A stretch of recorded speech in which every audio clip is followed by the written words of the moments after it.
Nawalan din daw ng preno ang isang tourist bus na biyaheng Batangas kaya sumalpok ito sa puno.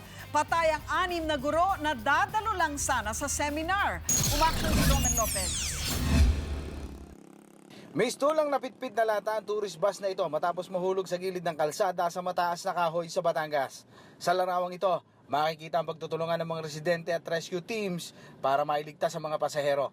4 ang dead on the spot, 2 nasabi sa ospital, habang 56 ang sugatan, 2 sa kanila kritikal. Base sa investigasyon, mga guro mula Angono, Rizal ang sakay ng bus na patungo sana sa isang resort sa Batangas para sa 2 araw na seminar. Tumagilid daw ang bus at sumalpok sa puno, saka nahulog sa malalim na gilid ng kalsada. After that po, yung parang napapansin ko yung iba na yung parang nagwawagol na yung bus, na parang may iniiwasan po.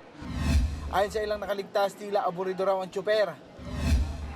Bago pa, nasa ano kami, nag-stop over tayo kasi hindi raw siya iniwanan ng pang toll gate. Pero base sa investigasyon ng PNP Batangas, matuloy ng takbo ng driver. Isang bus sir na nadisgrasya sir. Siguro sir sa bilis ng kanyang takbo, sa gusto niya, ang sabi sir ng driver doon sa mga tao na narinig niya na humiyaw, narinig sir ng mga tao na nabuhay na ang sabi sir nawalan tayo ng preno. Depensa naman ng driver na walan siya ng preno. Ako sir, kung sa ako nakonsensya ako dahil yung pangyayari, hindi naman sinasadya natin, di ba? Yung preno nakawala eh.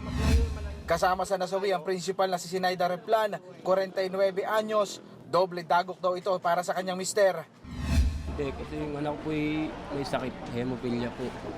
Ay nilalakad ko po sa PCSO yung medicine niya. Pag uwi ko po galing Quezon City, ayun po nabalitaan ko. Pinatawan na rin ng 30-day preventive suspension ang Grubel Travel and Tours. Pinatatawag na rin ng LTFRB ang operator ng bus.